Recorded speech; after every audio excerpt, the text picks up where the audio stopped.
Chapter 11. Wilderness. Bink woke with his face in sand. Around him lay the inert tentacles of a green monster. He groaned and sat up. Bink! Fanchon cried gladly, coming across the beach to him. I thought it was night, he said. You've been unconscious. This cave has magic phosphorescence, or maybe it's mundane phosphorescence, since there was some on the rock, too. But it's much brighter here. Trent pumped the water out of you, but I was afraid. What's this? Bink asked, stating at a green tentacle. A kraken seaweed, Trent said. It pulled us out of the drink intending to consume us, but the vial of elixir broke and killed it. That's all that saved our lives. If the vial had broken earlier, it would have stopped the kraken from catching us, and we all would have drowned later, and we would have already have been eaten. As fortuitous a coincidence of timing as I have ever experienced. A kraken weed, Bink exclaimed, but that's magic. We're back in Xanth, Fanchon said, but I conjecture that the whirlpool drew us down below the effective level of the shield, Trent said. We passed under it. Perhaps the presence of the elixir helped. A freak accident, and I'm certainly not going to try to reverse that route now. I lost my breathing apparatus on the way in. Lucky I got a good dose of oxygen first. We're in Xanth to stay. I guess so, Bink said dazedly. He had gradually become accustomed to the notion of spending the rest of his life in Mundania. It was hard to abandon that drear expectation so suddenly. But why did you save me? Once the elixir was gone, it was the decent thing to do, the magician said. I realize you will not appreciate such a notion from my lips, but I can offer no better rationale at the moment. I never had any personal animus against you. In fact, I rather admired your fortitude and personal ethical code. You can go your way now, and I'll go mine. Bink pondered. He was faced with a new, unfamiliar reality. Back in Xanth, no longer at war with the evil magician, the more he reviewed the details, the less sense any of it made. Sucked down by a whirlpool through monster-infested waters, through the invisible but deadly shield, to be rescued by a man-eating plant, which was coincidentally nullified at precisely the moment required to drop them safely on the beach? No, he said, I don't believe it. Things just don't happen this way. It does seem as if we're charmed, Fanchon said, though why the evil magician should have been included, Trent smiled. Naked, he was fully as impressive as before. Despite his age, he was a fit and powerful man. It does seem ironic that the evil should be saved along with the good. Perhaps human definitions are not always honored by nature, but I, like you, am a realist. I don't pretend to understand how we got here, but I do not question that we are here. Getting to land may be more problematical, however. We are hardly out of danger yet. Bink looked around the cave. Already the air seemed close, though he hoped that was his imagination. There seemed to be no exit except the water through which they had come. In one nook was a pile of clean bones, the refuse of the kraken. It began to seem less coincidental. What better place for an ocean monster to operate than at the exit to a whirlpool? The sea itself collected the prey, and most of it was killed on the way in by the shield. The kraken weed had only deceived the fresh bodies out of the water, and this highly private cave was ideal for leisurely consumption of the largest living animals. They could be deposited here on the beach and even given food so that they would remain more or less healthy until the kraken's hunger was sufficient. A pleasant little larder to keep the food fresh and tasty. Any that tried to escape by swimming past the tentacles, ugh. So the kraken could have dropped the human trio here, then been hit by the elixir. Instead of split-second timing, it became several-minute timing. Still a coincidence, but a much less extreme one. Fanchon was squatting by the water, flicking dry leaves into it. The leaves had to be from past seasons of the kraken weed. Why it needed them here with no sunlight, Bink didn't understand. Maybe it had been a regular plant before it turned magic, or its ancestors had been regular, and it still had not entirely adapted. Or maybe the leaves had some other purpose. There was a great deal yet to be understood about nature. At any rate, Fanchon was floating the leaves on the water, and why she wasted her time that way was similarly opaque. She saw him looking. I'm tracing surface current, she said. See, the water is moving that way. There has to be an exit under that wall. Bink was impressed again with her intelligence. Every time he caught her doing something stupid, it turned out to be the opposite. She was an ordinary, if ugly, girl, but she had a mind that functioned efficiently. She had plotted their escape from the pit and their subsequent strategy, and it had nullified Trent's program of conquest. Now she was at it again. Too bad her appearance fell down. Of course, Trent agreed. The kraken can't live in stagnant water. It needs a constant flow that brings in its food supply and carries away its wastes. We have an exit if it leads to the surface quickly enough and does not pass through the shield again. Bink didn't like it. Suppose we dive into that current and it carries us a mile underwater before it comes out. We'd drown. My friend Trent said, I have been pondering that very dilemma. We cannot be rescued by my sailors because we are obviously beyond the shield. I do not like to gamble on either the current or what we may discover within it, yet it seems we must eventually do so, for we cannot remain here indefinitely. Something twitched. Bink looked and saw one green tentacle writhing. The kraken's reviving, he exclaimed. It isn't dead. Uh-oh, Trink said. The elixir had thinned out in the current and dissipated. The magic is returning. I had thought that concentration would be fatal to a magic creature, but apparently not. Fanchen watched the tentacles. Now others were quivering. I think we'd better get out of here, she said. Soon.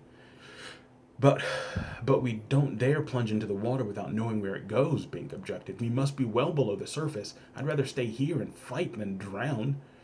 I propose we declare a truce between us until we get free, Trent said. The elixir is gone and we cannot go back the way we came from Mundania. We shall probably have to cooperate to get out of here, and in the present situation we really have no quarrel. Fanchen didn't trust him. So we help you get out, so then the truce ends and you change us into gnats. Since we're inside Xanth, we'll never be able to change back again. Trent snapped his fingers. Stupid of me to forget. Thank you for reminding me. I can use my magic now to get us out. He looked at the quivering green tentacles. Of course, I'll have to wait until all the elixir is gone, for it voids my magic too. That means the kraken will be fully recovered. I can't transform it because its main body is too far away. The tentacles lifted. Bink, dive for it, Fanchen cried. We don't want to be caught between the kraken and the evil magician. She plunged into the water. The issue had been forced. She was right. The kraken would eat them or the magician would transform them. Right now, while the lingering elixir blunted both threats, was a time to escape. Still, he would have hesitated if Fanchen had not already taken action. If she drowned, there would be no one on his side. Bink charged across the sand, tripped over a tentacle, and sprawled. Reacting automatically, the tentacle wrapped itself around his leg. The leaves glued themselves to his flesh with little sucking noises. Trent drew his sword and strode towards him. Bink grabbed a handful of sand and threw it at the magician, but it was ineffective. Then Trent's sword slashed down and severed the tentacle. You are in no danger from me, Bink, the magician said. Swim if you wish. Bink scrambled up and dived into the water, taking a deep breath. He saw Fanchen's feet kicking ahead of him as she swam down and saw the dark tube of the nether exit. It terrified him, and he balked. His head popped through the surface. There was Trent, standing on the beach, parrying the converging tentacles with his sword. Fighting off the coils of the monster, the man was the very picture of heroism. Yet the moment the combat was over, Trent would be a more dangerous monster than the kraken. Bink decided. He took a new breath and dived again. This time he stroked right into the somber eye and felt the current take him. Now there was no turning back. The tunnel opened out almost immediately into another glowing cavern. Bink had gained on Fanchen, and their heads broke the surface almost together. Probably she had been more cautious about navigating the exit. Heads turned their way. Human heads, on human torsos. Very nice, feminine ones. Their faces were elfin, their tresses flowing in magical iridescence over slender, bare shoulders and perfectly erect breasts. But the lower quarters merged into fishes' tails. They were mermaids. What are you doing in our cave? One of the maids cried indignantly. Just passing through, Bink said. Naturally, the mermaid spoke the common language of Xanth. He would not have thought anything of it had Trent not remarked on how Xanth language merged with all mundane languages. Magic operated in so many ways. Tell us the shortest way to the surface. That one said, pointing left. That way, another said, pointing right. No, that way, a third cried, pointing straight up. There was a burst of girlish laughter. Several mermaids plunged into the water, tails flashing, and swam toward Bink. In a moment, he was surrounded. Up close, the creatures were even prettier than from afar. Each one had a perfect complexion resulted from the natural action of the water, and their breasts flouted somewhat, making them seem fuller. Maybe he had been exposed to Fanchen too long. The sight of all this loveliness gave him strange sensations of excitement and nostalgia. If he could grab them all at once, but no, they were mermaids, not his type at all. They paid no attention to Fanchon. "He's a man," one cried, meaning Bink was human, not mermaid. "Look at his split legs, no tail at all." Suddenly, they were diving under to view his legs. Bink, naked, found this distinctively awkward. They began to put their hands on him, needing the unfamiliar musculature of his legs, and a great curiosity to them. Yet, why weren't they looking at Fanchon's legs too? There seemed to be more mischief than curiosity here. Trent's head broke the water behind them. "Mermaids," he commented. "We'll get nothing from them." So it seemed. It also seemed that the magician could not be avoided. "I think we'd better make the truth," being said. "I think we'd better make the truth," being said. One more time. "I think we'd better make the truce," being said to Fanchon. "Well, we have to extend some trust sometime." She looked at the mermaid, then at Trent. "Very well," she said ungraciously. "For what it's worth, which isn't much." "A sensible decision," Trent said. Our long-range objectives may differ, but our short-range ones match. Survival. See? Here come the Tritons." As he spoke, a group of mermen appeared, swimming in from another passage. This seemed to be a labyrinth of caves and water-filled apertures. "Ho!" a Triton called, brandishing his trident. "Skewer!" The mermaid screamed playfully and dived out of sight.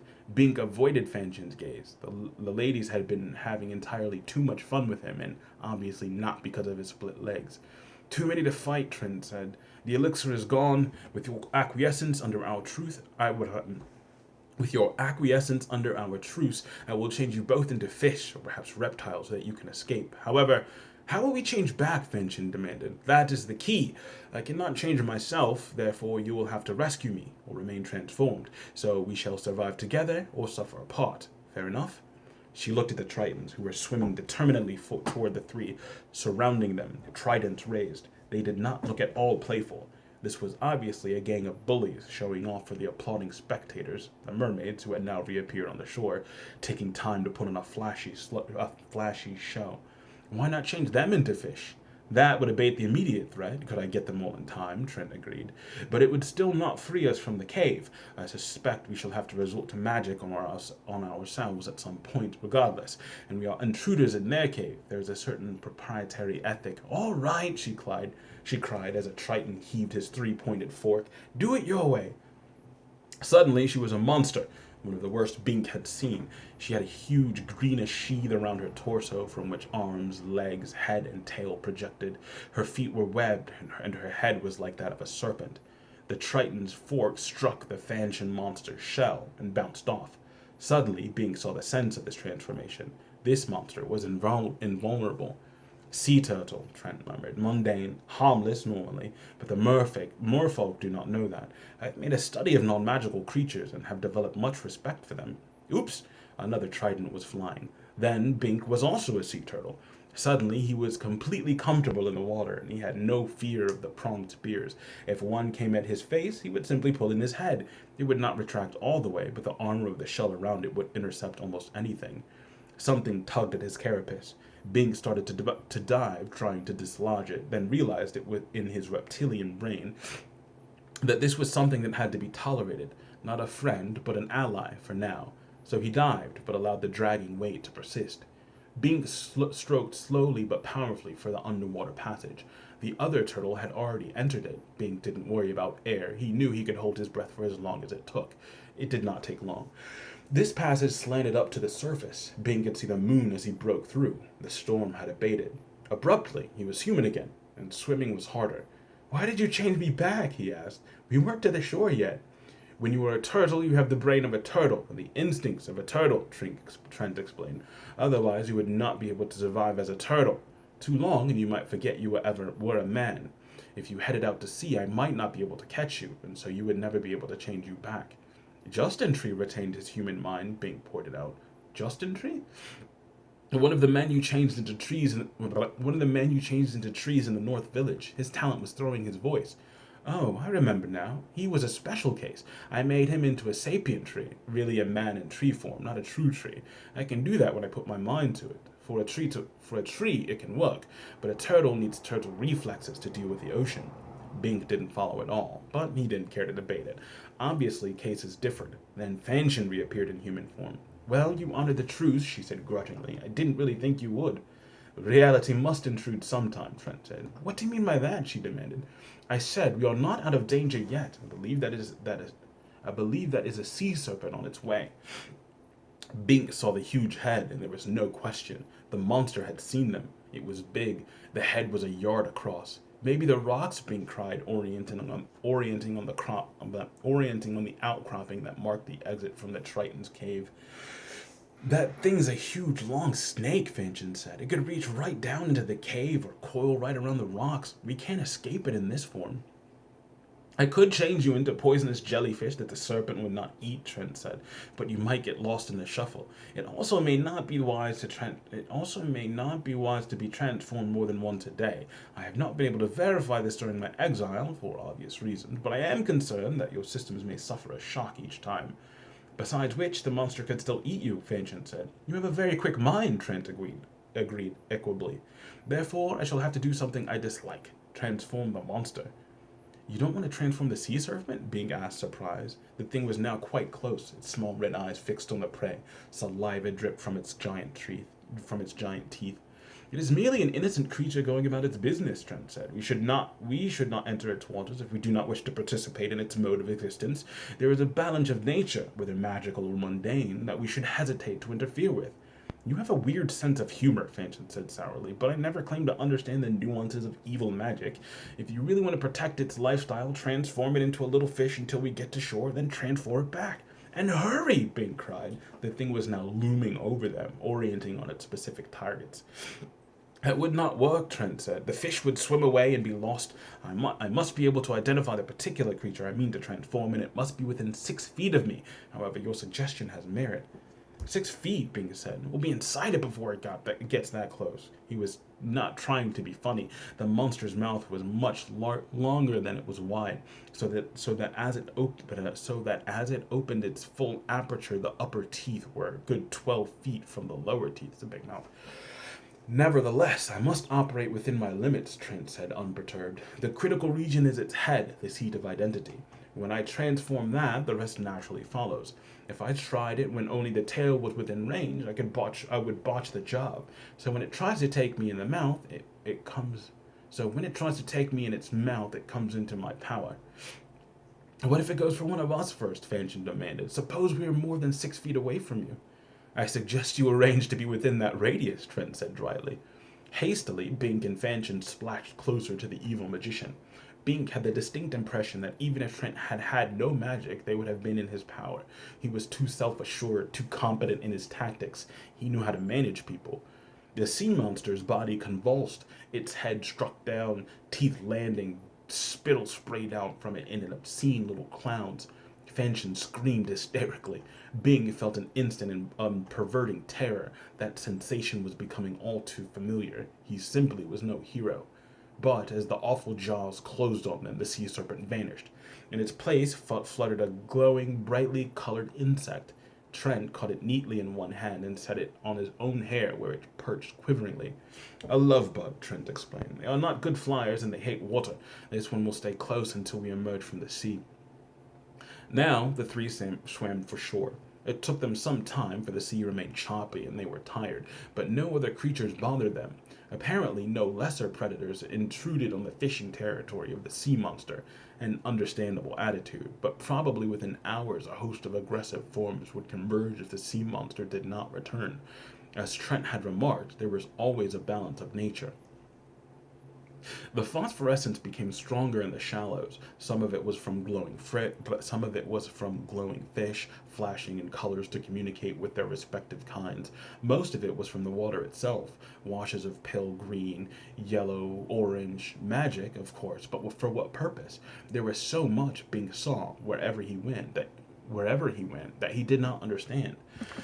At the bottom, he saw shells, some lighted around the fringes, some glowing in patterns. A few vanished as he passed over them. Whether they had become truly invisible or merely doused their lights, he could not tell. Regardless, they were magic, and that was familiar.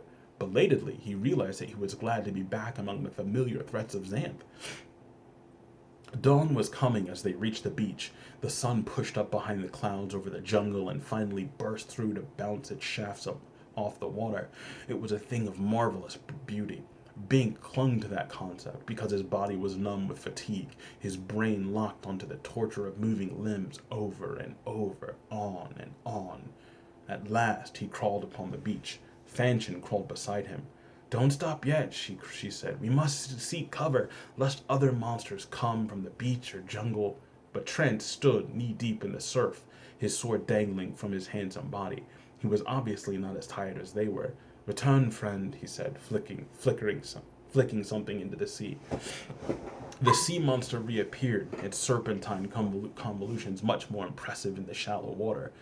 Trent had to lift his feet and splash back out of the way lest he be crushed by a hugely swinging coil. But the monster was not looking for trouble now. It was extremely disgruntled. It gave a single honk of rage or of anguish or of mere amazement and thrashed its way towards deeper pastures. Trent walked up the beach. It is not fun to be a defenseless love bug when you are accustomed to being the king of the sea, he said. I hope the creature does not suffer a nervous breakdown. He was not smiling. There was something funny, Bing thought, about a man who liked monsters that well. But of course, Trent was the evil magician of the contemporary scene. The man was strangely handsome, mannerly, and erudite, possessed of strength, skill, and courage, but his affinities were to the monsters more than to the men. It would be disastrous ever to forget that. Odd that Humphrey, the good magician, was an ugly little gnome in a forbidding castle, selfishly using his magic to enrich himself, while Trent was the epitome of hero material. The sorceress Iris had seemed lovely and sexy, but was in fact nondescript. Humphrey's good qualities were manifest in his actions, once a person really got to know him. But Trent, so far, had seemed good in both appearance and deed, at least on the purely personal level. If Bink had met him for the first time in the Kraken's cave and hadn't known the man's evil nature, he would never have guessed it. Now Trent strode across the beach, seeming hardly tired despite the grueling swim. The nascent sunlight touched his hair, turning it bright yellow. He looked in that instant like a god, all that was perfect in man. Again, Bink suffered fatigued confusion, trying to reconcile the man's appearance and recent actions with what he knew to be the man's actual nature, and again finding it so challenging as to be virtually impossible. Some things just had to be taken on faith. I've got to rest, to sleep, Bink muttered. I can't tell evil from good right now. Fanchon looked toward Trent. I know what you mean, she said, shaking her head so that her ratty hair shifted its wet tangles. Evil has an insidious way about it, and there is some evil in all of us that seeks to dominate. We have to fight it, no matter how tempting it becomes. Trent arrived. We seem to have made it, he said cheerfully. It certainly is good to be back in Xanth by whatever freak of fortune. Ironic that you, who sought so ardently to prevent my access, instead facilitated it. Ironic, Fanchon agreed dully. I believe this is the coast of the central wilderness region, bounded on the north by the Great Gap. I had not realized we had drifted so far south, but the contour of the land seems definitive. That means we are not yet out of trouble. Bink's in exile, you're banished, and I'm ugly, Fanchon muttered. We'll never be out of trouble. Nevertheless, I believe it would be expedient to extend our truce until we are free of the wilderness, the magician said. Did Trent know something Bink didn't? Bink had no magic, so he would be prey to all the Bink had no magic, so he would be prey to all the sinister spells of the deep jungle. Fanchon had no apparent magic. Strange, she claimed her exile had been voluntary, not forced, yet if she really had no magic, she would have been banished too. Anyway, she would have a similar problem. But Trent, with his skills with sword and spell, he should have no reason to fear this region. Fanchon had similar doubts. As long as you're with us, we're in constant danger of being transformed into toads. I can't see that the wilderness is worse. Trent spread his hands. I realize you do not trust me, and perhaps you have reason. I believe your security and mine would be enhanced if we cooperated a little longer, but I shall not force my company on you. He walked south along the beach. He knows something, Bing said. He must be leaving us to die, so he can be rid of us without breaking his word. Why should he care about his word? Fanchon asked. That would imply he is a man of honor. Bink had no answer. He crawled to the shade and concealment of the nearest tree and collapsed in the downy sward. He had been unconscious during part of the last night, but that was not the same as sleep. He needed genuine rest. When he woke, it was high noon, and he was fixed in place. There was no pain, only some itching. But he couldn't lift his head or hands. They were fastened to the ground by myriad threads, as if the very lawn had Oh no. In the numbness of fatigue, he had been so careless as to lie in a bed of carnivorous grass. The root blades had grown up into his body, infiltrating it so slowly and subtly that it had not disturbed his sleep. And now he was caught. Once he had happened on a patch of this stuff near the North Village with an animal skeleton on it. The grass had consumed all the flesh. He had wondered how any creature could have been so stupid as to be trapped by such a thing. Now he knew. He was still breathing, therefore he could still yell. He did so with a certain gusto. Help! There was no response. Fanchon, he cried. I'm tied down. The grass is eating me up. Actually, that was an exaggeration. He was not hurt, merely bound to the ground, but the tendrils continued to grow into him, and soon they would start to feed, drawing the life proteins from his flesh. Still nothing. He realized she would not or could not help him. Probably something had put a sleep spell on her. It was obvious, in retrospect, that there were plenty of deadly threats right here at the edge of the beach. She must have fallen into another. She might be dead already. Help! Anybody! He screamed desperately. That was another mistake. All around him, in the forest and along the beach, things were stirring. He had advertised his helplessness, and now they were coming to take advantage of it. Had he struggled with the grass in silence, he might have managed in time to work his way free. He had awakened before it was ready to kill, luckily. Maybe he had tried to turn over in his sleep and his body had objected to the revision.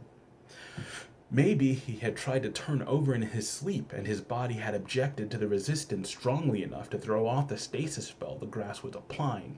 If he struggled and failed, his demise at least would have been fairly comfortable, just a slow sinking into eternal sleep. Now, by his noise, he had summoned much less comfortable menaces. He could not see them, but he could hear them. From the nearby tree came a rustle as of meat-eating squirrels. From the beach came a scrape as of hungry acid crabs. From the sea came a horrible kind of splashing as of a small sea monster who had sneaked into the territory of the as of a small sea monster who had sneaked into the territory of the big sea monster Trent had transformed. Now this little one struggled to get out of the water and crossed the prey before it was gone. But the most dreadful sound of all was the pound, pound, pound of the footfalls of something deep in the forest, large and far away, but moving extremely rapidly. A shadow fell on him. Hi! A shrill voice cried. It was a harpy, cousin to the one he had met on the way to the North Village. She was every bit as ugly, smelly, and obnoxious, and now she was dangerous. She descended slowly, her talons reaching down, twitching. The other harpy had seen him healthy, so had stayed well out of reach, though she might have descended had he actually drunk from the spring of love. Spring of love? Ugh, this one saw him helpless. She had a human face and a human breast, so was in that sense female, like the mermaids. But in lieu of arms, she had great greasy wings, and her body was that of a gross bird. And she was a dirty bird. Not only were her face and breasts grotesquely shaped, grime was caked on them. It was a wonder she could fly at all. Bink had not had the opportunity, or desire, to appreciate the qualities of the prior harpy at close range. Now he had a really excellent nether view. Double ugh. The mermaids had represented much that was lovely in the female form. This harpy was the ugly aspects. She made Fanchon look halfway decent in comparison. At least Fanchon was clean. She dropped on him, claws clutching and unclutching in the air, in anticipation of the glob of entrails they were about to rip out of his exposed gut. Some of the nails were broken and jagged. He caught the odor of her, a stink like none he remembered. Oh, you big handsome hunk of meat, she screeched. You look good enough to eat. I can hardly choose what to take first. She burst into maniacal laughter. Bink, absolutely horrified, put forth the supreme effort of his life and wrenched one arm free of the grass. Little roots trailed from it, and the separation was painful. He was lying partly on his side, one cheek anchored, so he had very limited field of vision, but his ears continued to bring him the dreadful news of the threats about him. He struck at the harpy, scaring her off for the moment. She was, of course, a coward. Her character matched her appearance. Her wings fluttered heavily, a soiled feather drifted down. Oh, you naughty boy, she screeched. She seemed to be unable to converse in anything less than a screech. Her voice was so harsh as to be almost incomprehensible. I'll Google your gizzard for that, she emitted her horrible cackle again. But now a shadow fell on Bing from something he could not see, but the outline was awful. He heard heavy breathing as of some great animal and smelled its carrion-coated breath, which for the moment overrode the stench of the harpy. It was the thing from the sea, its feet dragging as it hunched forward. It sniffed him, and the other creature stopped moving in, afraid to stand up to this predator. All except the harpy. She was ready to heap vilification on anything from the safety of the air. "Get away, Argus!" she screamed. "He's mine, all mine, especially his gizzard." And she dropped down again, forgetting Bing's free arm. For once, Bing didn't mind. He could fight off the dirty bird, but this other thing was too much for him. Let her interfere all she wanted. The unseen thing snorted and leaped, passing right over Bing's body with amazing agility. Now he saw it. Body and tail of a large fish, four stout, short legs terminating in flippers, tusked head of a boar, no neck. Three eyes were set along its torso, the middle one set lower than the others. Bing had never seen a monster quite like this before, a land-walking fish. The harpy flew up out of the way just in time, narrowly missing and being gored by the thing's semicircular horns. Another stinking feather fell. She screeched some really disgusting insult in her ire and let fly with a gooey dropping, but the monster ignored her and turned to concentrate on Bink. It opened its mouth, and Bink made a fist to punch it in the snout for what little good that might do, when abruptly it paused, gazing balefully over Bink's shoulder. "Now you'll get it, Argus!" the harpy screeched gleefully. "Even a fishy lout like you can't ignore I don't even know what that is. Catabliss!" Bing had never heard of either Argus or Catoblepas, but another quake of deep misgivings went through him. He felt the muzzle of the bidden monster nudge him. It was oddly soft, but such was its power that it ripped him half out of the grass. Then the pig-snouted Argus charged, furious that its meal had been taken away. Bink dropped flat again, letting the slimy flippers pass over him, and their impact dislodged more of his body. He was getting free. The two brutes collided. "Sick of monsters!" the harpy screeched, hovering overhead. In her excitement over the mischief, she let fall another large squishy dropping, which just missed Bink's head. If only he had a rock to throw at her. He sat up. One leg remained anchored, but now he had anchorage to rip out of the clutch of the demon weed. It didn't even hurt this time. He looked at the battling monsters and saw the snake-like hair of the Catoblepas twined around the head of the Argus, gripping it by horns, ears, scales, and eyeballs, anything available. The body of the Catoblepas was covered with reptilian scales from its gorgon head to its cloven hooves, invulnerable to the attack of the Argus. In overall shape, it was like any quadruped, not all that remarkable, but the deadly, writhing, prehensile head hair, what a horror! Had he really wanted to return to magic Xanth?